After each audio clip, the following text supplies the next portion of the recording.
Hi guys, आप सबको तो पता ही है कि गवर्नमेंट ऑफ इंडिया ने ई रूपी नाम कर प्रीपेड ई वाउचर जो कॉन्टैक्टलेस और कैशलेस एक पेमेंट सिस्टम होगा वो लॉन्च किया है।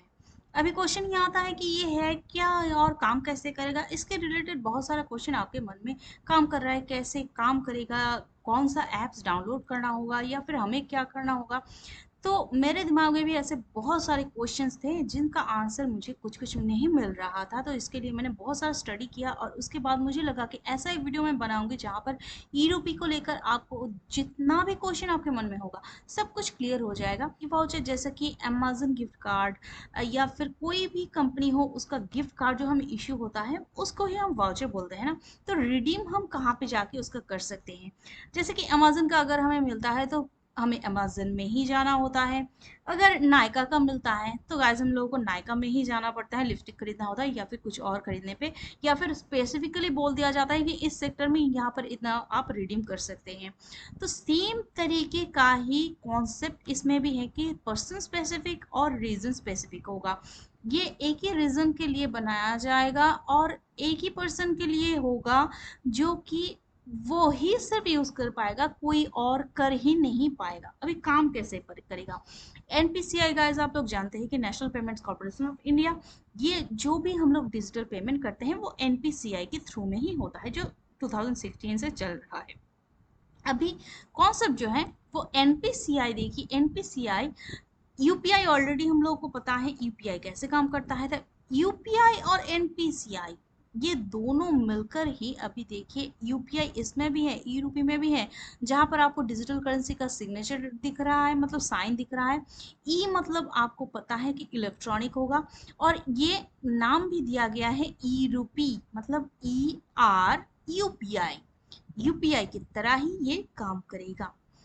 तो अभी डिजिटली जो पेमेंट होगा वो होगा कैसे, अभी जान लेते हैं इसका प्रोसेस। देखिए गाइस, ज़्यादातर जो हमारा पॉपुलेशन है वो फ़ोन तो यूज़ करता है, जो भी करते हैं 10% तो फ़ोन ही नहीं यूज़ करते, जो भी करते हैं उनका 50% अभी तक कीपैड वाला फ़ोन यूज़ करते हैं और बाकी 50 में से 30% स्मार्टफोन यूज़ करते हैं।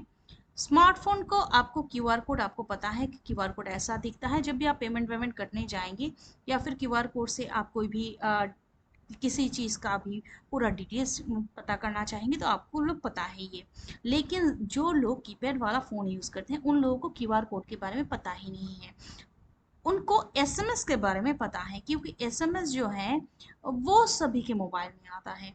अभी जो पेमेंट सिस्टम होगा ई रूपी का वो दोनों सिस्टम में चालू होगा। एक होगा यहाँ पर क्यूआर कोड सेंड किया जाएगा जो स्मार्टफोन होगा, और जो कीपैड वाला फोन होगा वहां पर एसएमएस सेंड किया जाएगा। ओके। अभी लॉक एंड की का जो फॉर्मूला है, लॉक एंड की, चाबी के बिना कभी भी आपका ताला नहीं खुलता है, आपको चाबी की जरूरत होगी।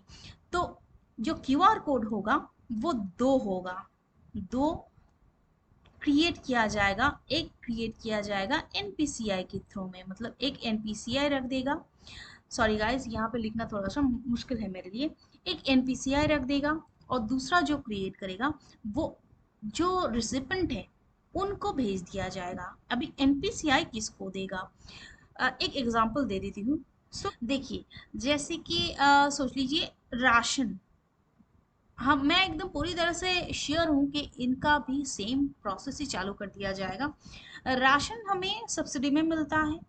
अभी गवर्नमेंट क्या करता है, गवर्नमेंट सिर्फ जो स्टेट गवर्नमेंट्स हैं या फिर उनके थ्रू में बोल देता है कि इतना जो क्वांटिटी है ये मिलेगा, इन कार्ड होल्डर्स को इतना मिलेगा, इन कार्ड होल्डर्स को इतना मिलेगा।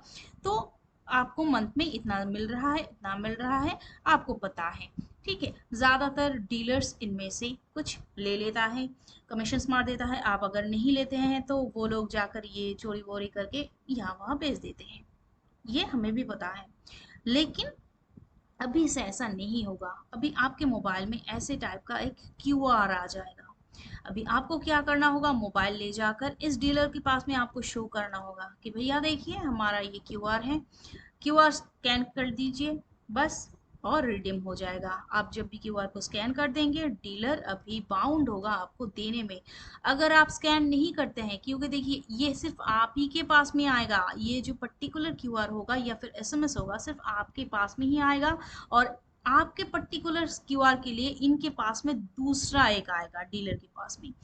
तो ये इनको रिडीम करने के लिए उसको स्कैन करना होगा और आपको मोबाइल ले जाकर इनको देना होगा कि देखिए स्कैन कर लीजिए, तो हमें हमारा राशन दे दीजिए।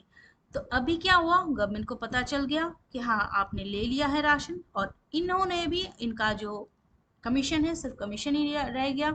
इन्होंने जो आप पहले जो करता था कि ब्लैकमेलिंग वगैरह, ये ब्लैक सेल कर रहे हैं, वो वहां पे सेल कर रहे हैं, आपका माल पूरा ले जाकर आपको कम दे रहा है, ये अभी ये नहीं कर पाएगा। यूज नहीं करते हैं तो एनपीसीआई के रिगार्डिंग ये पूरा फिर से बैक कर जाएगा गवर्नमेंट के पास में। अभी और एक एग्जांपल मैं दे देती हूँ। स्कॉलरशिप वगैरह में क्या करते हैं हम, हमको पैसा दिया जाता है। अभी सोच लीजिए कि मैं एक स्टूडेंट हूँ, मुझे 10,000 रुपये दिया गया मोबाइल खरीदने के लिए। अभी मैंने क्या किया, मैं चली गई, एक छोटा सा मोबाइल देख लिया 7,000 का और 3,000 का, मैं चली गई कि चलिए 3,000 का कोई और चीज़ खरीद लेते हैं, ब्यूटी प्रोडक्ट्स खरीद लेते हैं, या फिर कुछ हमारा महंगा एक शूज़ खरीद लेते हैं। ओके, अब भी ऐसा नहीं होगा, आपके पास में सीधा क्यूआर कोड आ जाएगा या एसएमएस आ जाएगा फ़ोन के हिसाब से, मतलब दोनों ही आ सकता है। तो आपको अभी जाना होगा उसी सेम कैटेगरी में, मतलब स्कॉलरशिप आपको किसके लिए देना दिया था, बुक्स खरीदने के लिए या फिर आपका मोबाइल खरीदने के लिए। तो मोबाइल की शॉप में ही सिर्फ ये काम करेगा और किसी जगह पे नहीं। अगर वो जो डीलर है उन्होंने सोच लिया कि नहीं रिडीम करके हमने आपको दे दिया कोई और चीज़, नहीं, ऐसा नहीं होगा, क्योंकि उनको भी ये सेल जब तक वो नहीं करेंगे वो भी पैसा नहीं विड्रॉ कर पाएंगे। ओके गाइस, तो सिंपल सा ये फंडा ऐसे काम करेगा पूरा सा सिस्टम। गवर्नमेंट का जो सिक्योरिटी है इसमें और भी ज़्यादा हो जाएगा, जो फ्रॉड है वो कम हो जाएगा। कुछ चीज़ें और भी समझ लीजिए इनमें, जहाँ पर मैं बता रही हूँ कि अभी ये जो बैंक्स है ये अभी चल रहा है, जैसे कि 9 बैंक्स यहाँ पर आप चेक कर पा रहे हैं, state bank of India, ICICI, HDFC, Punjab national, axis bank और बैंक ऑफ बड़ौदा है।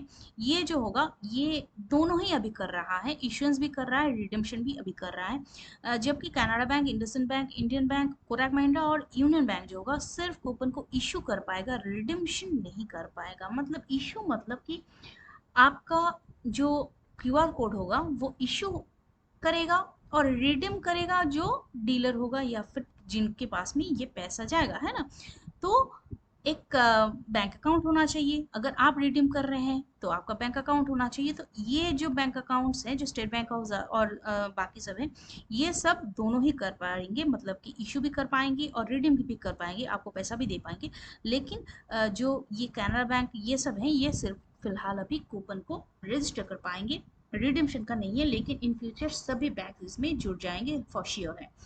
अभी काम कैसे होता है कि एनपीसीआई अभी एक जैसे कि government of India Modi ji ने बता दिया कि देखिए सभी को ऐसा राशन के लिए 2,000 रुपीज सभी के अकाउंट में जाना चाहिए। तो एनपीसीआई अभी ऐसे स्टेट बैंक हो या फिर बैंक ऑफ बड़ौदा हो या फिर दूसरा कोई बैंक हो, इनको बोला जाएगा कि देखिए आप लोग ऐसा इशू कीजिए, क्यूआर कोड इशू कीजिए, पर्सन स्पेसिफिक भेज दीजिए ऐसे 5 लाख लोगों के मोबाइल में।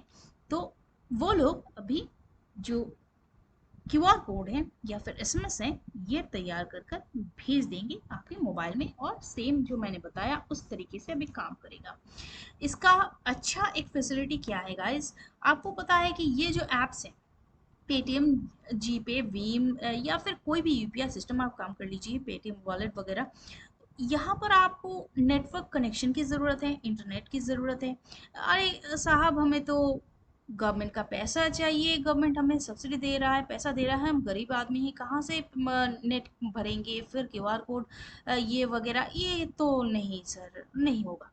तो हाँ, आपको तो चाहिए ही नहीं, आपको तो इंटरनेट वगैरह चाहिए ही नहीं। इंटरनेट किसको चाहिए, जब आप रिडीम करने जाएंगे, जो जिसके पास में आप जाएंगे इसको खर्चा करने के लिए, उनको चाहिए होगा, क्योंकि उनके अकाउंट में पैसा जाएगा और उनके अकाउंट में जब जाएगा तब एनपीसीआई लिंक क्रिएट करेगा, या फिर एनपीसीआई के थ्रू में जब जाएगा तब जो यूपीआई के सिस्टम में जो होता है कि नेट की ज़रूरत होती है, वो ज़रूरत होगा तब। लेकिन आपको नेट की ज़रूरत ही नहीं है, आपके पास में नेटवर्क होना चाहिए, इंटरनेट फैसिलिटी नहीं।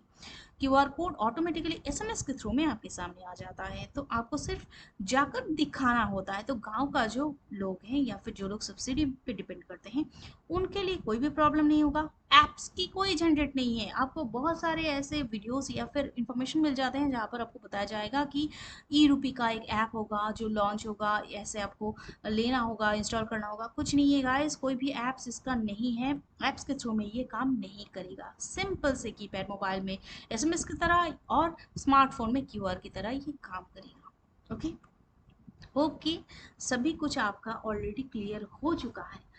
फिर भी अगर कुछ ऐसा क्वेश्चन है जो आप मुझसे जानना चाहते हैं, कमेंट सेक्शन में मुझे ज़रूर बताइएगा। और वीडियो कैसा लगा है मुझे कमेंट सेक्शन में बताना मत भूलिए। मिलते हैं फिर से किसी नए वीडियो के साथ, किसी नए इन्फॉर्मेशन के साथ। तब तक के लिए stay safe, stay healthy guys. Thank you.